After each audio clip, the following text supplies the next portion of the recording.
Welcome to జనబేరి news. ముందుగా headlines చూద్దాం.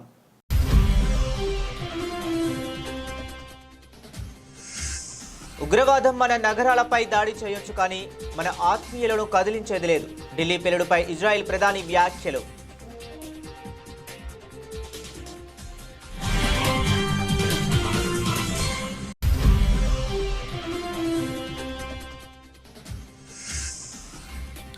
భూటాన్ నుంచి నేరుగా ఆసుపత్రికి ప్రధాని మోదీ. ఎర్రకుట్ట పేలుడు బాధితులకు పరామర్శ.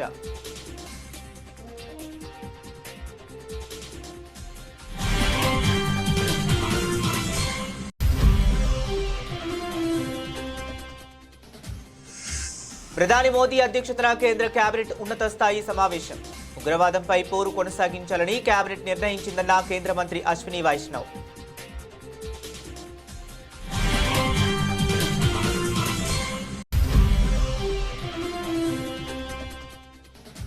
తిరుమల శ్రీ వెంకటేశ్వర స్వామి వారిని దర్శించుకున్న అస్సాం బీజేపీ అధ్యక్షుడు దిలీప్ సైకియా.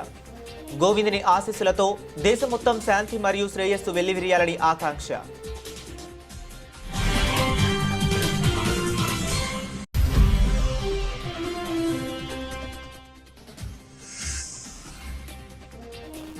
నిబంధనలు ఉల్లంఘిస్తున్న వాహనాలపై భారీగా పెనాల్టీ వేయండి. అధికారులకు మంత్రి పొన్నం ప్రభాకర్ ఆదేశాలు.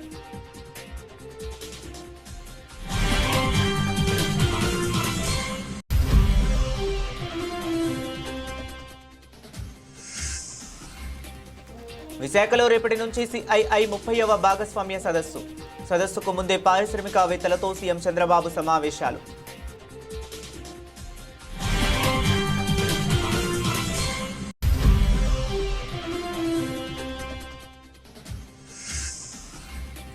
జాగృతి సంస్థతో పెట్టుకున్న వాళ్లు ఇబ్బందులు ఎదుర్కోక తప్పదు, హెచ్చరించిన కల్వకుంట్ల కవిత.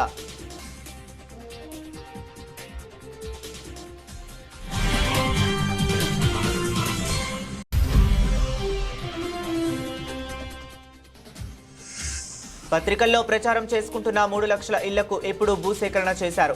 ప్రభుత్వాన్ని నిలదీసిన శాసనమండలి విపక్ష నేత బొత్స సత్యనారాయణ.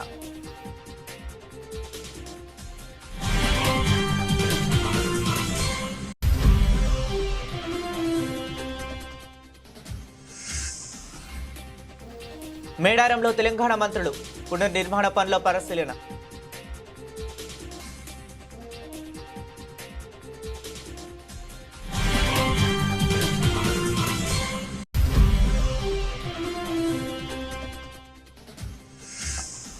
సీఎం చంద్రబాబుపై పెద్దిరెడ్డి రామచంద్రారెడ్డి తీవ్ర ఆరోపణలు. లక్షల కోట్ల విలువైన మెడికల్ కాలేజీల భూములను కట్టబెడుతున్నారని విమర్శ.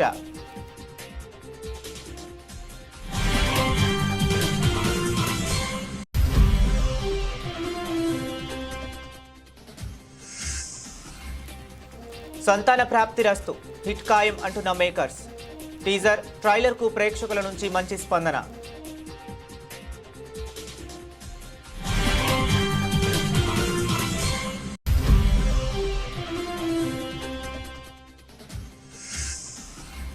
భారత జట్టులో చోటు కావాలంటే దేశవాళీ క్రికెట్ ఆడండి. విరాట్, రోహిత్లకు సందేశం పంపిన బీసీసీఐ.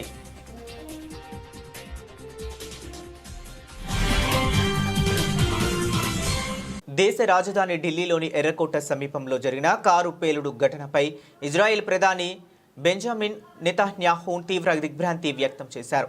ఈ దుర్ఘటనలో ప్రాణాలు కోల్పోయిన వారి కుటుంబాలకు ప్రగాఢ సంతాపం తెలిపారు. ఈ కష్టకాలంలో భారత్కు ప్రధాని నరేంద్ర మోదీకి తమ దేశం అండగా నిలుస్తుందని ఆయన భరోసా ఇచ్చారు.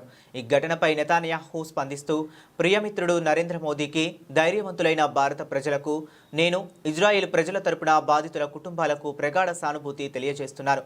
ఈ దుఃఖ సమయంలో ఇజ్రాయెల్ మీకు అండగా నిలుస్తుంది అని వివరించారు. భారత్, ఇజ్రాయెల్ ప్రాచీన నాగరికతలకు నిదర్శనాలని, శాశ్వత సత్యాలపై నిలబడేవని ఆయన పేర్కొన్నారు. ఉగ్రవాదం మన నగరాలపై దాడి చేయగలదేమో కానీ మన ఆత్మలను ఎప్పటికీ కదిలించలేదు. మన దేశాల వెలుగు శత్రువుల చీకటిని మించి ప్రకాశిస్తుంది అని నెతన్యాహు తన సందేశంలో ఉద్ఘాటించారు. భూటాన్ పర్యటన ముగించుకొని నేడు దేశానికి తిరిగి వచ్చిన ప్రధానమంత్రి నరేంద్ర మోదీ విమానాశ్రయం నుంచి నేరుగా ఢిల్లీలోని లోక్ నాయక్ జయప్రకాష్ నారాయణ్ ఆసుపత్రికి వెళ్లారు. ఎర్రకోట వద్ద జరిగిన కారు బెంబు పేలుడు గాయపడి అక్కడ చికిత్స పొందుతున్న క్షతగాత్రులను పరామర్శించారు. 2 రోజుల భూటాన్ పర్యటన అనంతరం ఢిల్లీకి చేరుకున్న ప్రధాని ఆసుపత్రిలో బాధితులతో మాట్లాడి వారికి ధైర్యం చెప్పారు. త్వరగా కోలుకోవాలని ఆకాంక్షించారు. ఈ సందర్భంగా ఘటనకు సంబంధించిన వివరాలను, బాధితులకు అందుతున్న వైద్యాన్ని గురించి వైద్యులు, అధికారులను అడిగి తెలుసుకున్నారు. అంతకుముందు భూటాన్ పర్యటనలో ఉండగానే ప్రధాని మోదీ ఢిల్లీ పేలుడు ఘటనపై తీవ్ర దిగ్భ్రాంతి వ్యక్తం చేశారు. ఈ దుశ్చర్యకు పాల్పడిన వారిపై అత్యంత కఠినమైన చర్యలు తీసుకుంటామని హామీ ఇచ్చారు.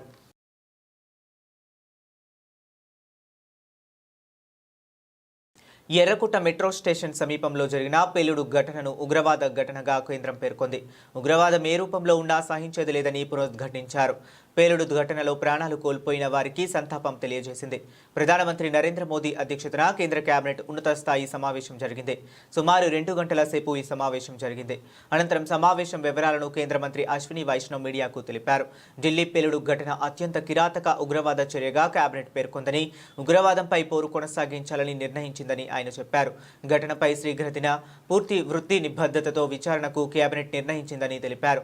తద్వారా దాడికి పాల్పడిన వారిని, వారికి సహకరించిన వారిని, స్పాన్సర్లను గుర్తించి వారికి చట్టం ముందుకు తీసుకురావచ్చని సమావేశం అభిప్రాయపడిందన్నారు. ఇందుకు సంబంధించిన తీర్మానాన్ని కేంద్ర కేబినెట్ ఆమోదించినట్లు వెల్లడించారు. The cabinet expressed its profound grief over the loss of lives in the terrorist incident involving a car explosion near the Red Fort in Delhi on the evening of 10th November 2025. The cabinet observed 2 minutes silence in honor of the innocent lives lost.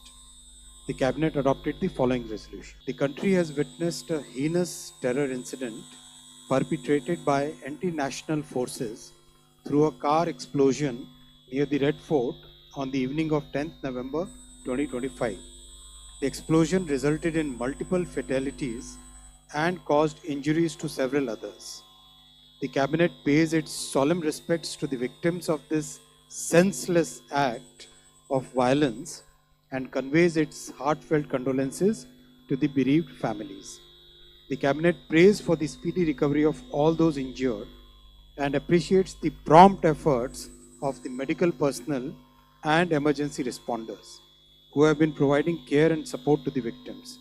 The cabinet unequivocally condemns this dastardly and cowardly act that has led to the loss of innocent lives. The cabinet reiterates India's unwavering commitment to a policy of zero tolerance towards terrorism in all its forms and manifestations. The cabinet also recorded its appreciation for the statements of solidarity and support from many governments around the world. The cabinet notes with appreciation the timely and coordinated response of the authorities, security agencies, and citizens who acted with courage and compassion in the face of adversity. Their dedication and sense of duty are deeply commendable. The cabinet directs that the investigation into the incident be pursued with the utmost urgency and professionalism so that the perpetrators, their collaborators, and their sponsors are identified and brought to justice without delay. The situation continues to be closely monitored at the highest levels of the government. The cabinet reaffirms the government's steadfast resolve to safeguard the lives and well-being of all Indians, consistent with its enduring commitment to national security and the safety of every citizen. Tirumala Shri Venkateswara స్వామి వారిని గురువారం ఉదయం Assam BJP అధ్యక్షుడు దిలీప్ సైకియా దర్శించుకున్నారు. ఈ సందర్భంగా ఆయన మాట్లాడుతూ తిరుపతి బాలాజీ దేవుడి దివ్య దర్శనం తమకు లభించిందని, గోవిందుని ఆశీస్సులతో దేశం మొత్తం శాంతి మరియు శ్రేయస్సు వెళ్లి విరియాలని ఆకాంక్షించారు. కామాఖ్య మాత ఆశీస్సులు తీసుకుని అస్సాం నుండి తాము ఇక్కడికి వచ్చినట్లు చెప్పారు. రవాణా శాఖ మంత్రి పొన్నం ప్రభాకర్ అధికారులకు కీలక ఆదేశాలు జారీ చేశారు. నిబంధనలు ఉల్లంఘిస్తున్న వాహనాలపై భారీగా పెనాల్టీ విధించాలని స్పష్టం చేశారు. ఓవర్లోడింగ్ వాహనాలు సీజ్ అయ్యేలా కఠిన చర్యలు తీసుకోవాలని అన్నారు. రవాణా శాఖపై అధికారులతో మంత్రి సమీక్ష నిర్వహించారు. ఈ సందర్భంగా మాట్లాడుతూ రవాణా శాఖలో ఎన్ఫోర్స్మెంట్ నిరంతరం ఉండేలా ప్రణాళికను రూపొందించుకొని దానిని నిక్కచ్చిగా అమలు చేయాలని అన్నారు. రాష్ట్ర స్థాయిలో 3 ఫ్లయింగ్ స్క్వాడ్ బృందాలు ఏర్పాటు చేస్తున్నట్లు తెలిపారు. రోడ్ సేఫ్టీ మంత్తో ప్రజల్లో విస్తృత అవగాహన కల్పించాలని అన్నారు. మహిళా ఆటోలకు అనుమతులు ఇచ్చేందుకు ప్రభుత్వం సానుకూలంగా ఉందని ఆయన అన్నారు. ఏపీని పెట్టుబడులకు గమ్యస్థానంగా మార్చే లక్ష్యంతో రాష్ట్ర ప్రభుత్వం కీలక అడుగులు వేస్తుంది. విశాఖపట్నం వేదికగా రేపు ఎల్లుండి జరగనున్న 30వ CII భాగస్వామ్య సదస్సు కోసం సర్వం సిద్ధమైంది. ఈ సదస్సు ప్రారంభానికి ఒక రోజు ముందే సీఎం చంద్రబాబు గురువారం పారిశ్రామికవేత్తలు, విదేశీ ప్రతినిధులతో వరుస సమావేశాల్లో బిజీగా గడుపుతున్నారు. ఈ సాయంత్రం ఆయన సమక్షంలో పలు కంపెనీలతో రాష్ట్ర ప్రభుత్వం కీలక అవగాహన ఒప్పందాలు చేసుకోనుంది. ఇవాళ ఉదయం 10 గంటలకు నగరంలోని నోవోటెల్ హోటల్లో జరిగిన partners in progress India Europe cooperations for sustainable growth అనే అంశంపై CM Chandrababu India Europe business round table సమావేశానికి హాజరయ్యారు. ఈ సందర్భంగా గ్రీన్ షిఫ్ట్, సుస్థిర ఆవిష్కరణలు, ఏపీలో యూరోపియన్ పెట్టుబడులకు ఉన్న అవకాశాలపై పారిశ్రామిక ప్రతినిధులతో ఆయన విస్తృతంగా చర్చించారు. You have seen Visakhapatnam. This is one of the most clean city in India and also safe city in India. Recently, Government of India has rated safety for women is number 1 in Visakhapatnam. That is the city you are here now. And also this city is a happening city. Now another 3-4 years time, Google is going to complete $15 billion investment, 1 gigawatt data center and AI hub and also CE cable connecting from here to Singapore. Nobody as of now can ignore India. I have seen in politics for the last 4 decades. Around mid-90s, internet has come. That is a big revolution. At that time, we adopted information technology. That is where we started high-tech city in Hyderabad and attracting global companies and promoting information technology. All these things happened only 2.5 decades. Today I can say very proudly, you go to anywhere in the world, all people are depending on Indians for information technology. You can see Microsoft is leading Indian, Google is leading Indian, all IT companies are leading Indians. That is the strength of India. Telangana జాగృతి సంస్థతో పెట్టుకున్న వారు ఇబ్బందులు ఎదుర్కోక తప్పదని తెలంగాణ జాగృతి అధ్యక్షురాలు కల్వకుంట్ల కవిత అన్నారు. నల్గొండ జిల్లా కేంద్రంలోని మాతా శిశు సంరక్షణ కేంద్రాన్ని సందర్శించిన అనంతరం ఆమె మీడియాతో మాట్లాడుతూ ప్రజా సమస్యలను గుర్తించి ప్రభుత్వంతో పరిష్కారం చేయించడమే తెలంగాణ జాగృతి లక్ష్యమని అన్నారు. ఆసుపత్రుల్లో సిబ్బంది సేవ చేయడానికి సిద్ధంగా ఉన్నప్పటికీ పూర్తి స్థాయిలో వసతులు లేకపోవడం బాధాకరమని ఆమె పేర్కొన్నారు. జిల్లాలో పెండింగ్లో ఉన్న ప్రాజెక్టులను పూర్తి చేయడంలో ప్రభుత్వం పూర్తిగా విఫలమైందని ఆమె ఆరోపించారు. జిల్లాలో ఉత్తమ్ కుమార్ రెడ్డి, కోమటిరెడ్డి వెంకటరెడ్డి లాంటి పెద్ద నాయకులు ఉన్నప్పటికీ జిల్లా అభివృద్ధిలో వెనుకంజలో ఉందని విమర్శించారు. జిల్లా కేంద్రంలో ఉన్న తన ఫ్లెక్సీని చించివేయటం సరికాదని ఆమె అన్నారు. కోమటిరెడ్డి వెంకటరెడ్డి అన్న పెద్ద మనిషి అన్న, నీకు నాకేం పంచాయతీ ఉందన్న? ఏందో మా పిల్లలు 2 బొమ్మలు 2 ఫ్లెక్సీలో పెట్టుకుంటే పొద్దుగల్లేసి అన్నీ తీసి పారేసిరట. ఎందుకు తీసి పారేసిరని అడుగుదామని పోతే పోలీసు వాళ్ళు అరెస్ట్ చేసిరట వాళ్ళని. అవసరమా అన్న? 2-3 చిన్న పిల్లలు, జాగృతి పిల్లలు ఏదో చేసుకుంటారు వాళ్ళ పని వాళ్ళు. జర మీ పోలీసు వాళ్ళకి చెప్పి మా పిల్లల్ని రిలీజ్ చేయమని నేను కోరుతా ఉన్నా. ఎందుకంటే నేను ప్రజా సమస్యలు మాట్లాడడానికి వస్తూ ఉన్నా తప్పితే ఏదో పాలిటిక్స్ చేయడానికి వస్తలేను. పాలిటిక్స్ చేసినప్పుడు నల్గొండలో డెఫినెట్గా మీకు పోటీదారులు గట్టోళ్ళని మంచిగా దింపుతాం. ఆ టైంలో పాలిటిక్స్ చేద్దాం. ఇప్పుడు మాత్రం దయచేసి అనవసరంగా మీరు జాగృతి కార్యకర్తలతో పెట్టుకోకండి. జాగృతి కార్యకర్తలతో పెట్టుకున్నాడు ఎప్పుడు కూడా బాగుపడలే. కాబట్టి దయచేసి పెట్టుకోవద్దని చెప్పి కోమటిరెడ్డి వెంకటరెడ్డి గారికి చెప్తూ మా యువ కార్యకర్తలందరిని అరెస్ట్ చేసిరు.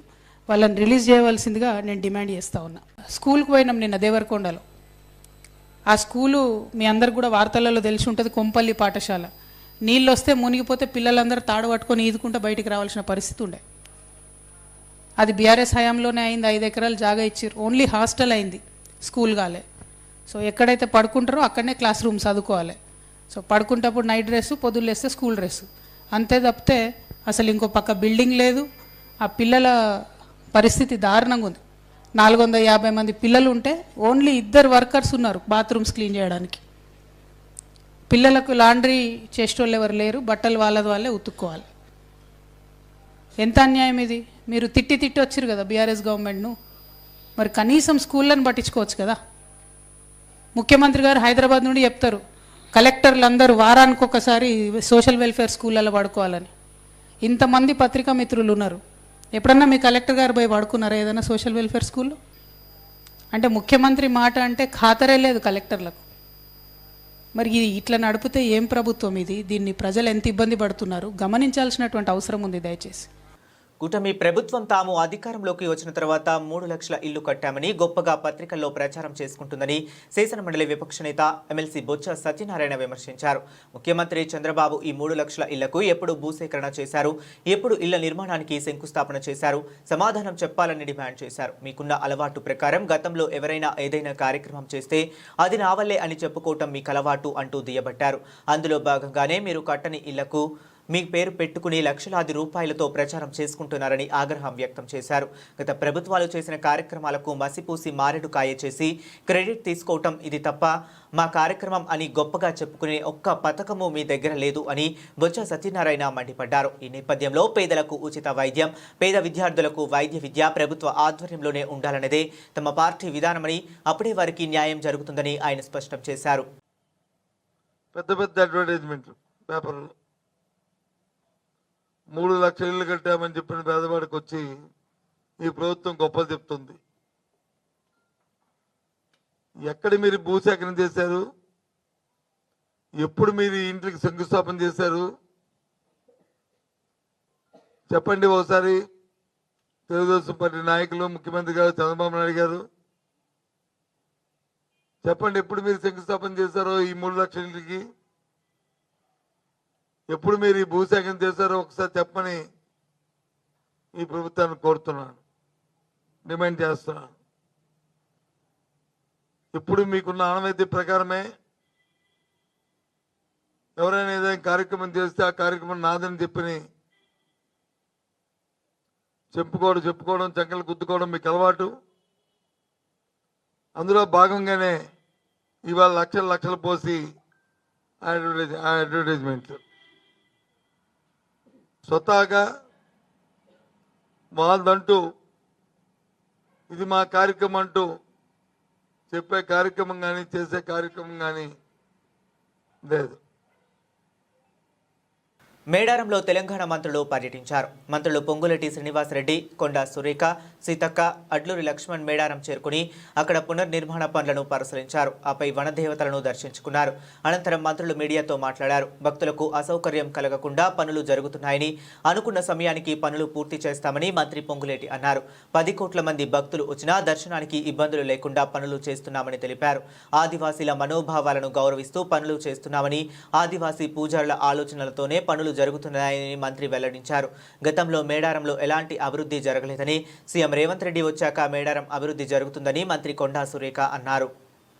సుదీర్ఘంగా ముఖ్యమంత్రి రేవంత్ రెడ్డి గారి ఆలోచనలకి, ప్రభుత్వ ఆలోచనలకు అనుగుణంగా గిరిజనుల ఆరాధ దైవమైన సమ్మక్క సారలమ్మ జాతరకు సంబంధించిన అంశాల గురించి, ఈ మేడారంలో ఈ సమ్మక్క సారలమ్మకు సంబంధించిన అభివృద్ధితో పాటు ఒక 200 సంవత్సరాల వరకు ఈ ప్రాంగణాన్ని ఒక అధునాతనంగా గిరిజన సాంప్రదాయబద్ధంగా అభివృద్ధి చేయాలని రాష్ట్ర ప్రభుత్వం గౌరవ ముఖ్యమంత్రి గారి సూచనలతో ఈ కార్యక్రమాన్ని చేపట్టి వడివడిగా ఒక 25 రోజుల క్రితం మొదలెట్టి ఈ కార్యక్రమాలు ఇక్కడ జరుగుతాయి. కొన్ని సంవత్సరాలు, కొన్ని తరాలు ఉండే జాతర ప్రాంగణం యొక్క పునరుద్ధరణ పనులు, సేమ్ టైంలో ఈసారి జాతర కూడా ఉండడంతో ఆ జాతర కూడా ముందస్తుగా జనవరి 28 నుంచి 31 వరకు రావడంతో ఇంకా అధికారులు కానీ ఇక్కడ మేము కానీ రెగ్యులర్గా మీటింగ్స్ పెట్టుకొని ఈ పనులను కంప్లీట్ చేయాలన్నటువంటి చిత్తశుద్ధితోటి, బాధ్యతతోటి పనిచేస్తూ ఉన్నాం. అదే కాకుండా ఇక్కడ జరిగేటువంటి పనులలో సమ్మక్క సారలమ్మ విశ్వాసం కానీ, ఆదివాసీల అస్తిత్వం కానీ, ఆత్మగౌరవం కానీ, భక్తుల యొక్క కోరికలు కొంగు బంగారంలా తీర్చే తల్లుల యొక్క ఘనకీర్తి ప్రపంచానికి. ముఖ్యమంత్రి గారు ఆదేశాల మేరకు మరి అన్ని డిపార్ట్మెంట్స్ కూడా వాళ్ళకు కొన్ని పనులు అప్పచెప్పడం జరిగింది. ఏ డిపార్ట్మెంట్స్ ఏ పనులు ఏ టైంలో చేయాలి అని గతంలో మేము ఒక కట్ ఆఫ్ డేట్ పెట్టడం జరిగింది. ఈరోజు రివ్యూలో ఆ కట్ ఆఫ్ డేట్ వరకు కూడా పనులు అయ్యాయా లేవా, ఇంకా ముందు చేయాల్సిన పనులు ఏంటి, మరి ఏ టైం వరకు చేయాలి, మళ్ళీ మేము ఏ రోజు విజిట్కి వస్తామో, డిపిఆర్ ఉందో ఆ సీఎం గారు ముందు పెట్టి మళ్ళీ వారి దగ్గర ఏమన్నా సలహాలు సూచనలు ఉంటే మార్పులు చేర్పులు ఉంటే కూడా ముందే తీసుకొని కన్స్ట్రక్షన్కు ముందే అవి కూడా అమలు చేసే దిశగా మరి ముందుకు వెళ్ళాలని ఈరోజు మీటింగ్లో నిర్ణయం తీసుకోవడం జరిగింది.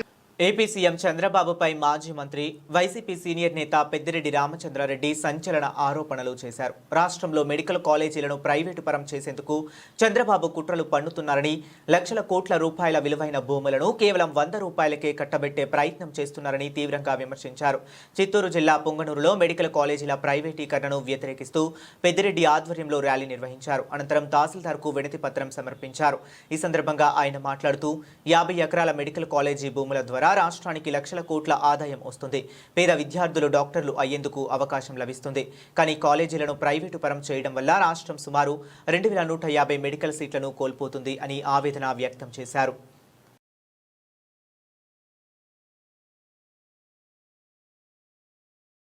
ఈ మధ్యకాలంలో టాలీవుడ్లో చిన్న సినిమాల హవా నడుస్తుంది. కోర్ట్, లిటిల్ హార్ట్స్ వంటి చిత్రాలు బాక్సాఫీస్ వద్ద మంచి విజయాలు సాధించాయి.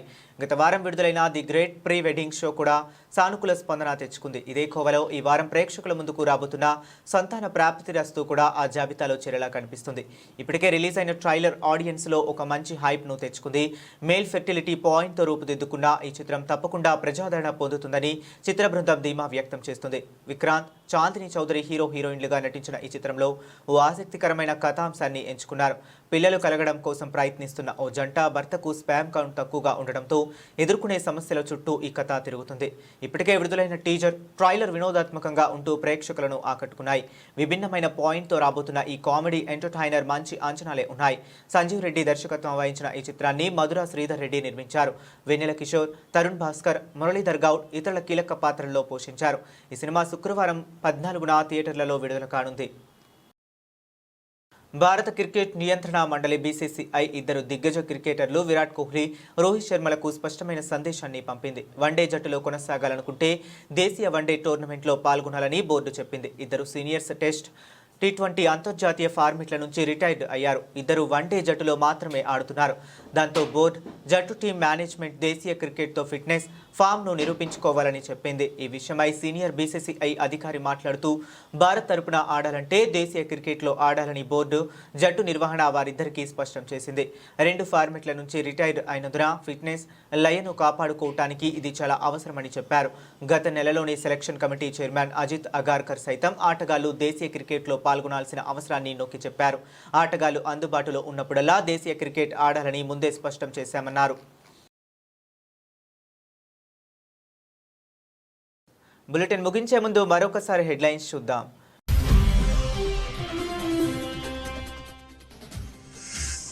ఉగ్రవాదం మన నగరాలపై దాడి చేయొచ్చు, కానీ మన ఆత్మీయులను కదిలించేది లేదు. ఢిల్లీ పేలుడుపై ఇజ్రాయెల్ ప్రధాని వ్యాఖ్యలు.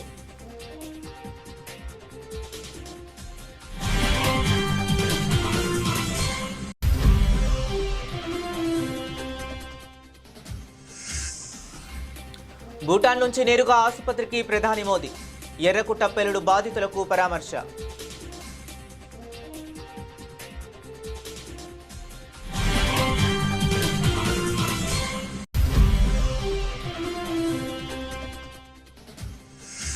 ప్రధాని మోదీ అధ్యక్షతన కేంద్ర కేబినెట్ ఉన్నత స్థాయి సమావేశం.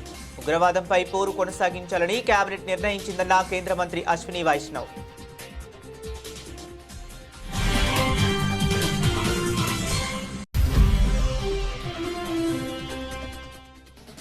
తిరుమల శ్రీ వెంకటేశ్వర స్వామి వారిని దర్శించుకున్న అస్సాం బీజేపీ అధ్యక్షుడు దిలీప్ సైకియా. గోవిందుని ఆశీస్సులతో దేశం మొత్తం శాంతి మరియు శ్రేయస్సు వెల్లివిరియాలని ఆకాంక్ష.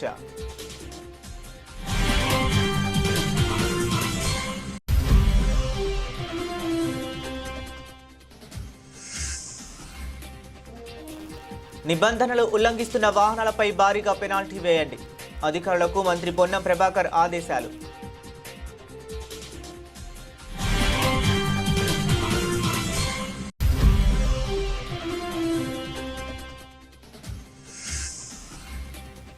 విశాఖలో రేపటి నుంచి సిఐఐ 30వ భాగస్వామ్య సదస్సుకు ముందే పారిశ్రామికవేత్తలతో సీఎం చంద్రబాబు సమావేశాలు.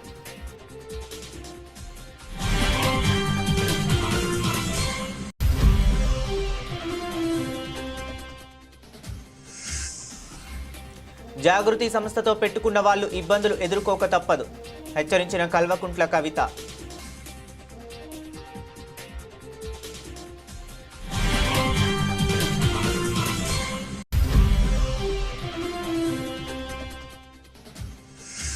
పత్రికల్లో ప్రచారం చేసుకుంటున్న 3 లక్షల ఇళ్లకు ఎప్పుడు భూసేకరణ చేశారు? ప్రభుత్వాన్ని నిలదీసిన శాసనమండలి విపక్ష నేత బొత్స సత్యనారాయణ.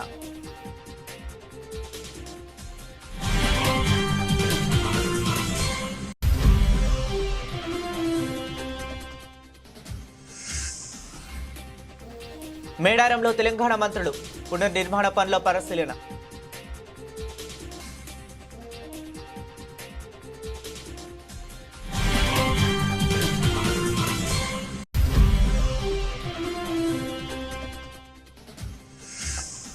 సీఎం చంద్రబాబుపై పెద్దిరెడ్డి రామచంద్రారెడ్డి తీవ్ర ఆరోపణలు. లక్షల కోట్ల విలువైన మెడికల్ కాలేజీల భూములను కట్టబెడుతున్నారని విమర్శ.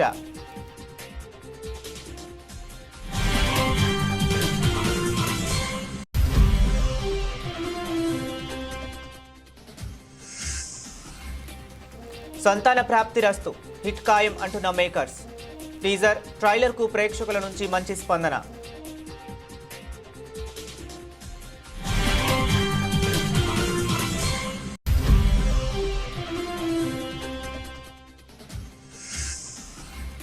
భారత జట్టులో చోటు కావాలంటే దేశవాళీ క్రికెట్ ఆడండి. విరాట్, రోహిత్లకు సందేశం పంపిన బీసీసీఐ.